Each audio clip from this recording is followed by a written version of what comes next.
Modesty has been a concept that has existed in centuries before us, famously depicted through art, literature, culture, and religion. While some define modesty differently to others, it is widely believed that modesty is the clothing of simplicity in speech, dress, and behavior, that of which both men and women continue to safeguard. This documentary aims to explore how this notion is understood in not only culture, but in teachings of different faiths and religious backgrounds, primarily in Islam, Christianity, and Judaism.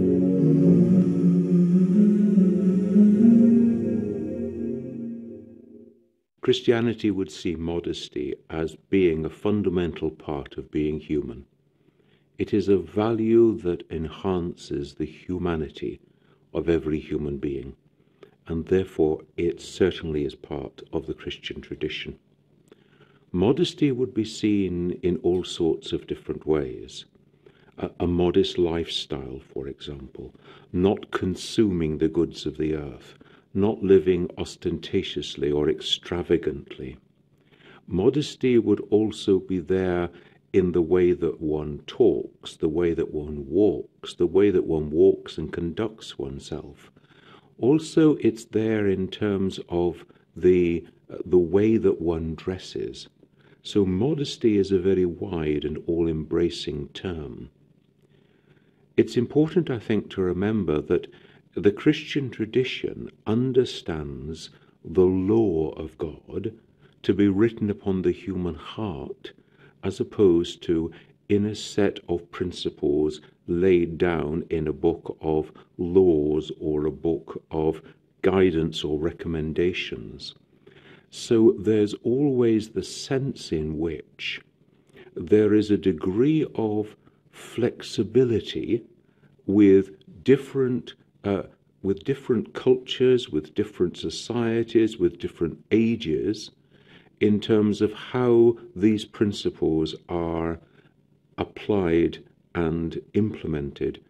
So it's not possible to find somewhere written, these are the dress requirements of modesty in Christianity, these are the financial requirements of modesty or the work requirements of modesty, and so on.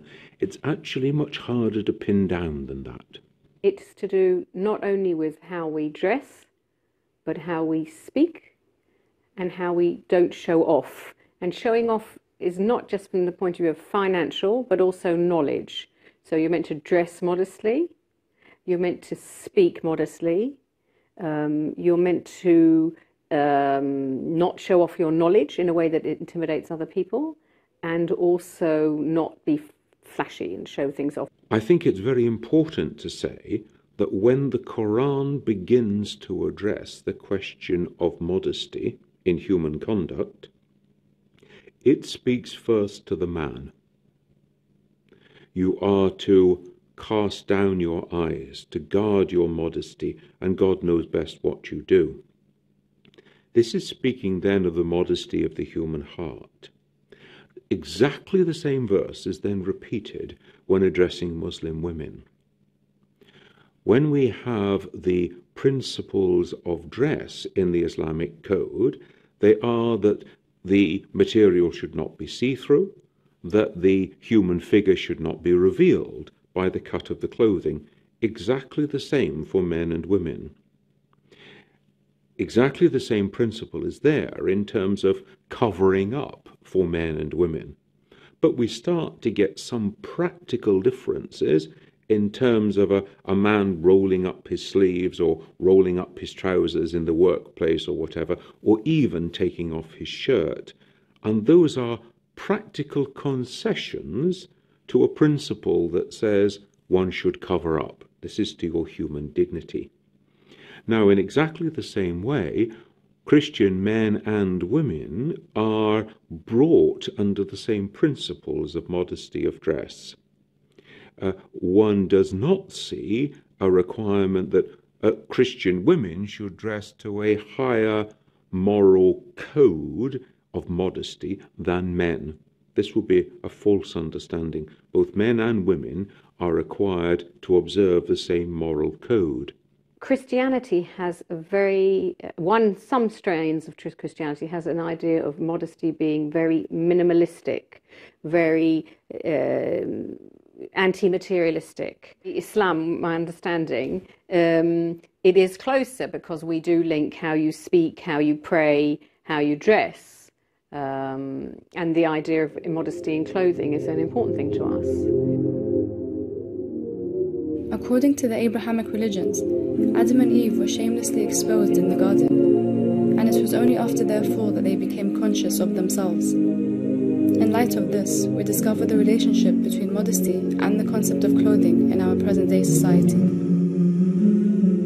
Certainly, in the garden, in the very first times, Adam and Eve walked naked without any sense of shame, without any sense of being immodest.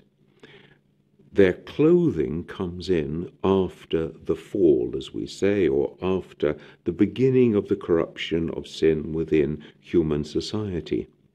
Now, this then gives us an understanding of modesty. In the context of pure innocence, then temptation, wrong thoughts, wrong intentions, immodesty of the thought or of the heart, or of speech or whatever, is not present. So we're told in the same way that in paradise, in which there is no sin, in which all intentions are pure, then the dress code is different to what it is here on this earth.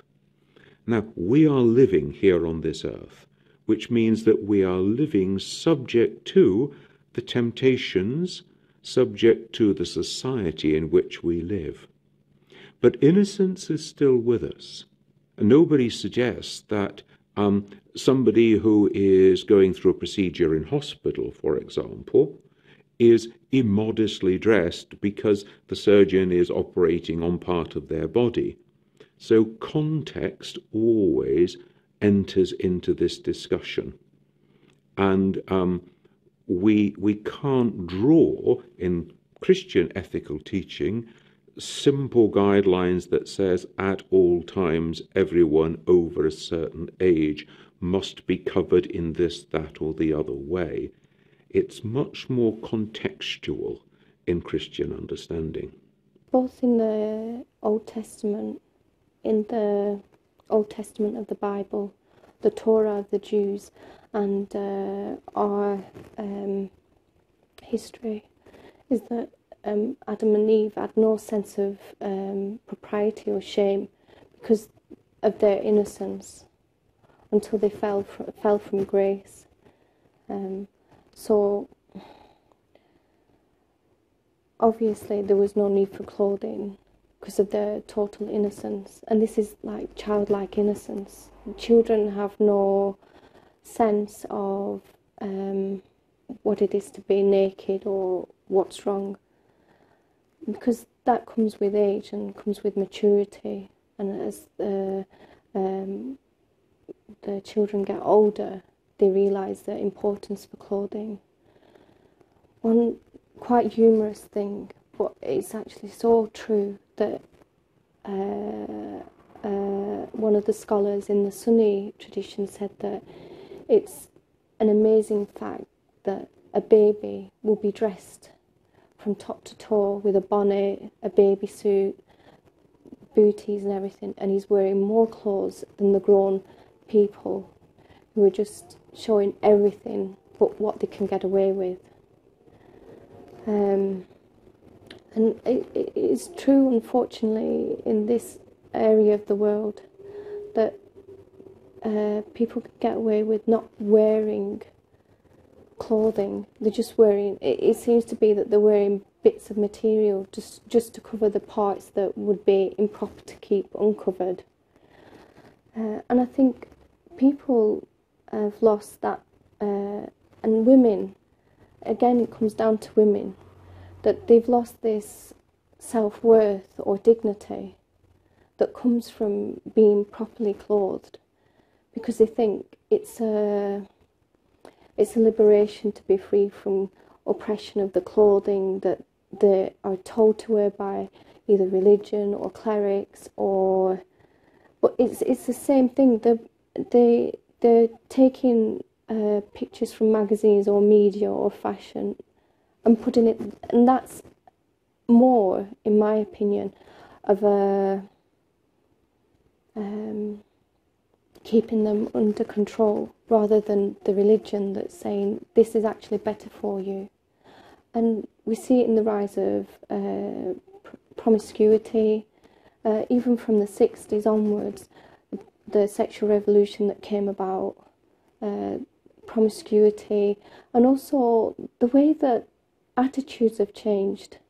It's a very, people in the West have a lower respect for elder people and older people as well, or their elders.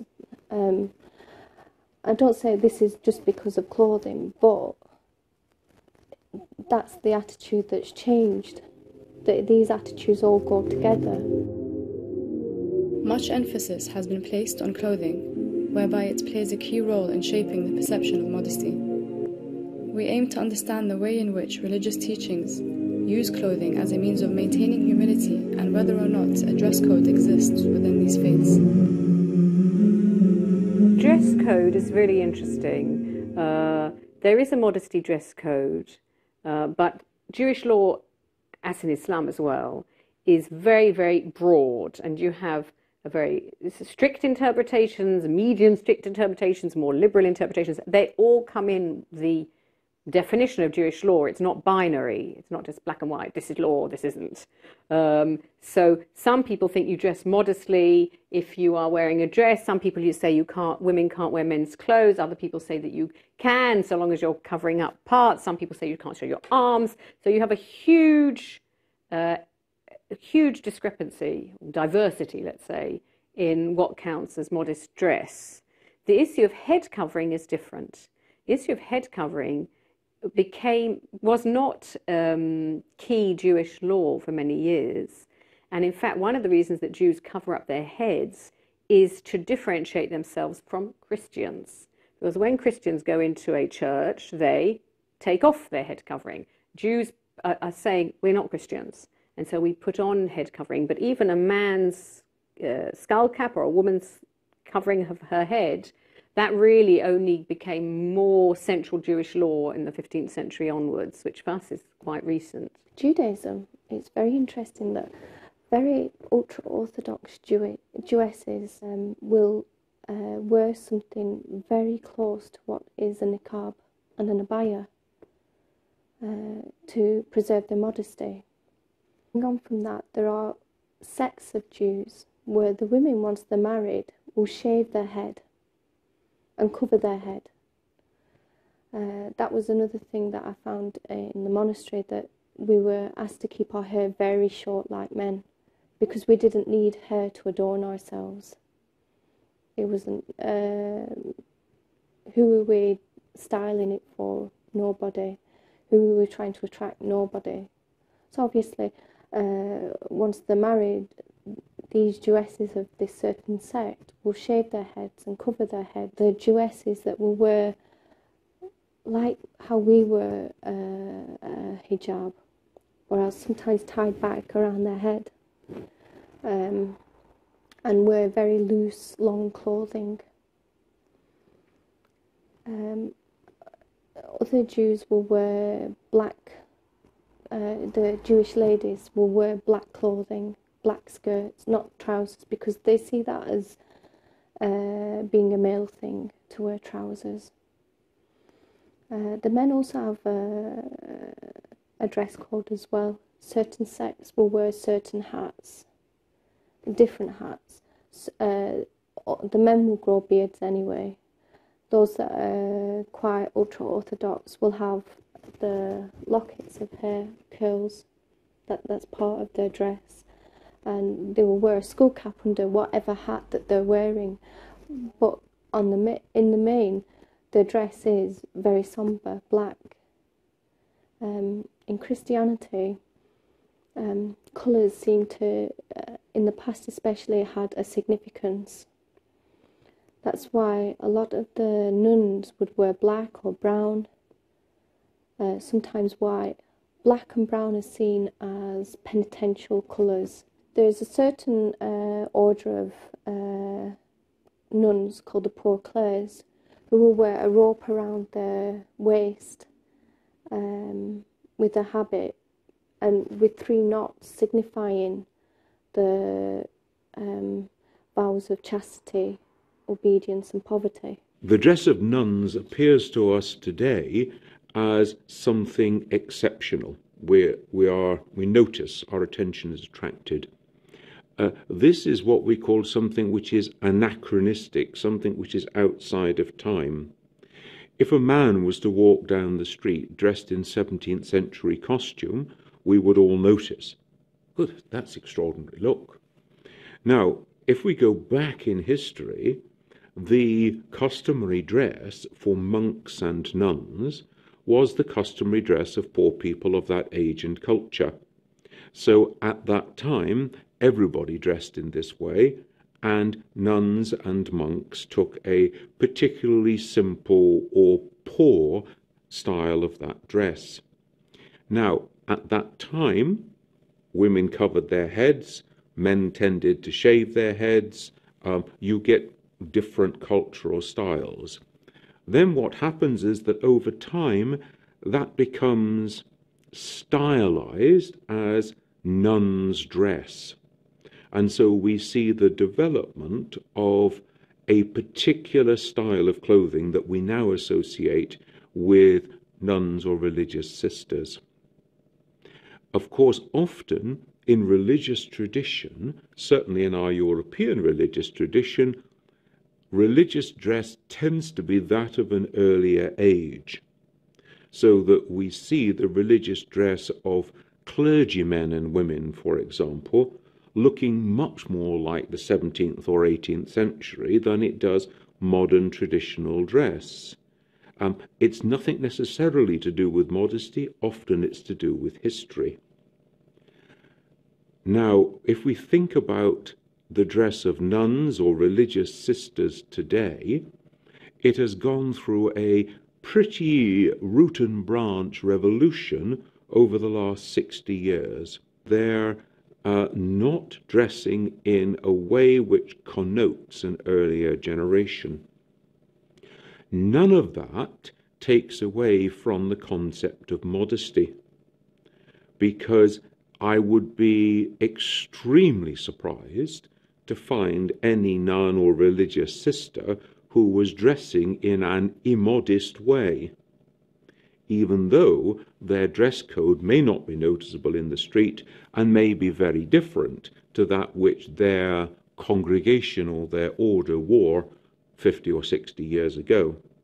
So this is where we see modesty interacts with culture and society whilst still keeping its fundamental moral principles. The purpose of hijab and being modest in dress, even just modest in dress without a head covering, what you're trying to do with that is to distract people. People will notice you, but they will not stare at you, or, oh, she looks nice, or when you dress in less than modest clothing, you're sending out signal, and you're saying that you can look at me and make any judgment and look at me and aren't stylish. Hijab is not about attracting attention. The concept, how are Christian believers supposed to act, is much more difficult to tie down, because Christianity is a worldwide phenomenon in different cultures. But if we look at some of those things which might offend the principle of modesty, for example, somebody who is wearing a perfume which has an immediate attractive element, almost grabbing the attention of somebody that they walk past in the street. Somebody whose clothing is cut in such a way that it actually demeans human beauty and human form and attracts people's attention. So these kind of issues in clothing would certainly be seen to be offending the principles of modesty in the Christian tradition. It's much harder to lay down a set of requirements and say all Christian men should dress in this way, all Christian women should dress in that way. In 1 Corinthians chapter 11, written by the Apostle Paul under God's inspiration, he talks about head coverings. And I think you can explain what that means within its context, that it's not a once and for all head coverings, but a specific situation. But I think certain Christians would say, no, we should be putting on head coverings, and I think nuns in particular are doing that. I think too it's a way of them showing that they are separate, they are set aside for specific work for God, for prayer for Him, and this clothing is a way of setting them apart in that way. Clearly you see that they are different, and you remember, oh yes, they are serving God in a particularly special way. I think with the men that they have less to be concerned about with their dress, is that women, because this is our nature, we're seen as beautiful things, and also it's more onus on us to protect ourselves, and as our nature is inclined towards making ourselves pretty, being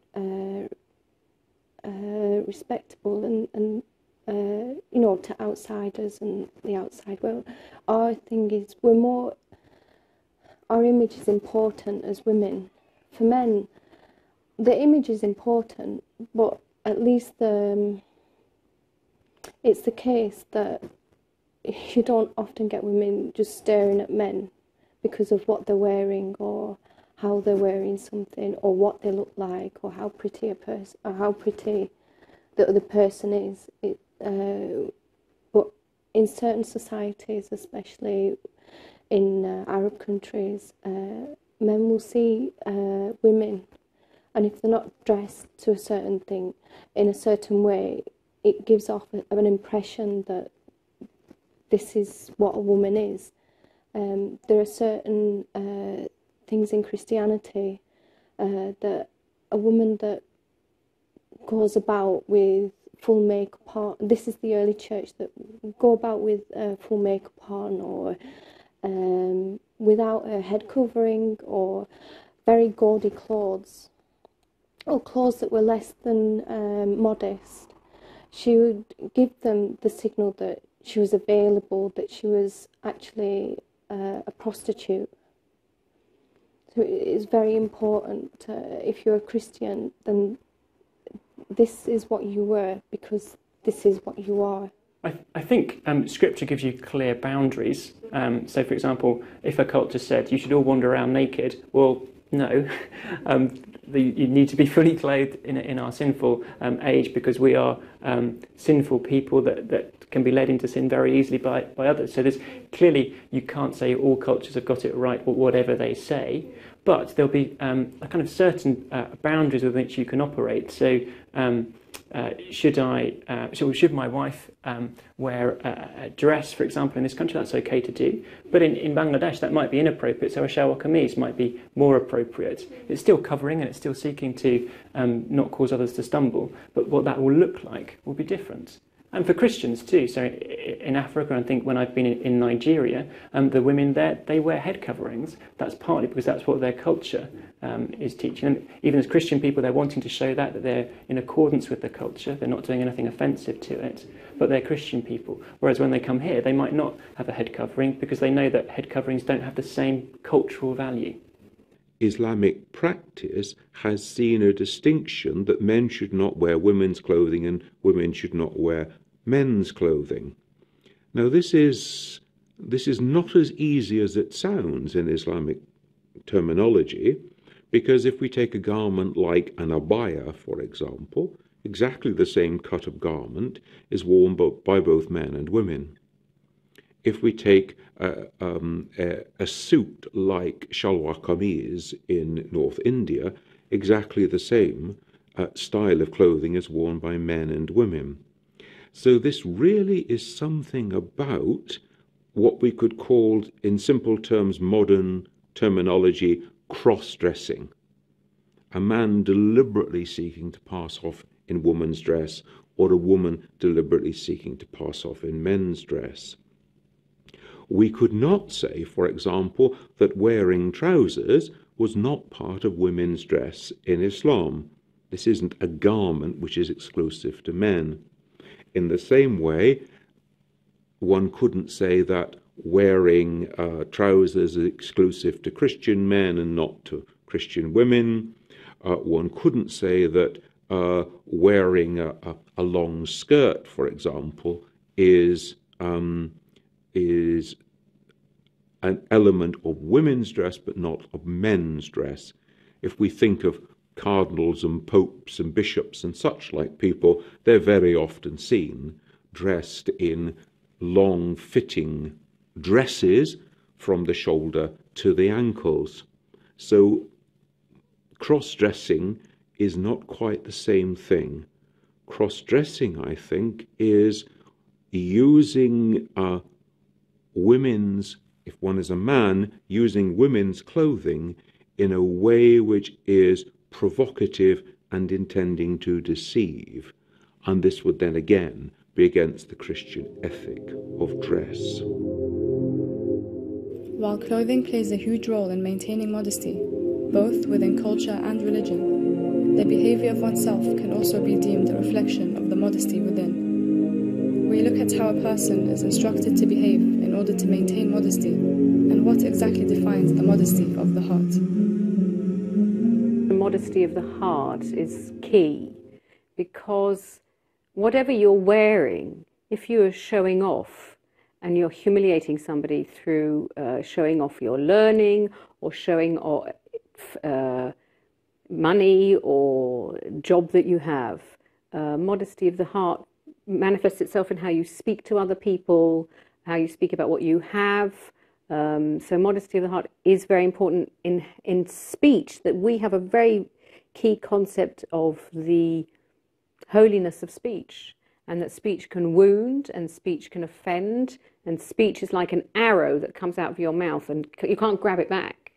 It's not like a stone. If you chuck a stone, you can almost catch it in midair, but an arrow is fast. You just can't catch it. So speech is like that. So modesty of the heart in how we talk is very important. Modesty from the point of view of humility is a really key concept, particularly in learning and in attitudes to each other. So if someone is arrogant, it's seen as a really strong negative.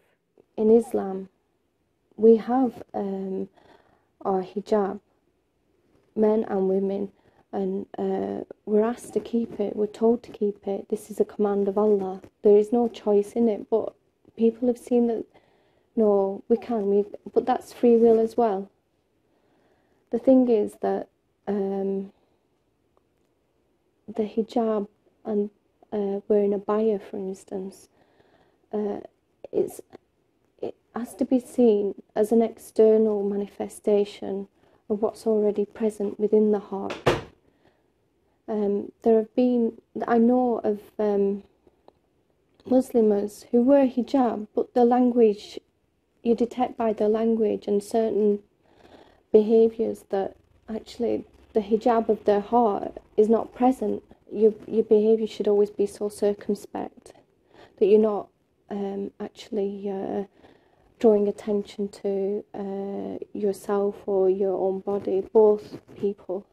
And this is a lot to do with clothing as well. Clothing, I think, also can help modify certain behaviours, lowering your gaze. That's one act, one behaviour that anybody can do, whether they observe the external hijab or not.